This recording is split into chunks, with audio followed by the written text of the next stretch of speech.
21 তারিখ নতুন চমক আসবে এবং সারা পশ্চিমবঙ্গ দেখবে। নমস্কার বন্ধুরা, বাংলার রাজনীতিতে এক পরিচিত মুখ দিলীপ ঘোষ। বিজেপির রাজ্য সভাপতি হিসেবে তার নেতৃত্বে রাজ্যে বিজেপির ভিত অনেকটাই মজবুত হয়েছিল। স্পষ্টভাষী, সোজা পথে হাঁটা এবং রাজনৈতিক বহুবার খবরের শিরোনামে এসেছে তার মন্তব্য ও কর্মকাণ্ডের জন্য।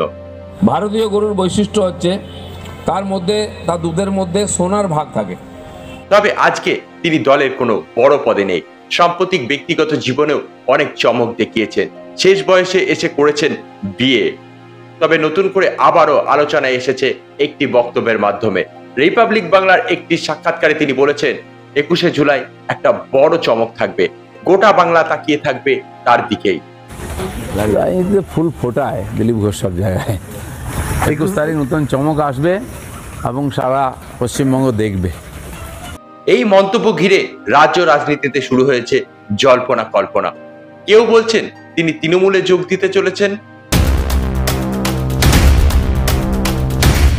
21শে জুলাই কি মমতা বা অভিষেকের পাশে দেখা যাবে তাকে? আবার কেউ বলছে হয়তো নিজস্ব দল গঠনের পথে হাঁটছেন দিলীপ বাবু। আর কেউ কেউ বলছে এবার হয়তো রাজনীতি থেকে সন্ন্যাস গ্রহণ। তিনি যদিও এখনো স্পষ্ট করে বলেননি, তবে ইঙ্গিতে আকারে বুঝিয়ে দিয়েছেন কিছু একটা হচ্ছে। তবে এখনই তা স্পষ্ট নয়। সত্যি কি হতে চলেছে রাজ্য রাজনীতিতে 21শে জুলাই? তবে এই বিষয়ে যদি সম্পূর্ণ ভিডিও দেখতে চান তাহলে অবশ্যই কমেন্ট বক্সে কমেন্ট করে জানাবেন। চ্যানেলে নতুন হয়ে থাকলে চ্যানেলটিকে সাবস্ক্রাইব করবেন, পাশে থাকা বেল আইকনটি প্রেস করবেন। Thanks for watching.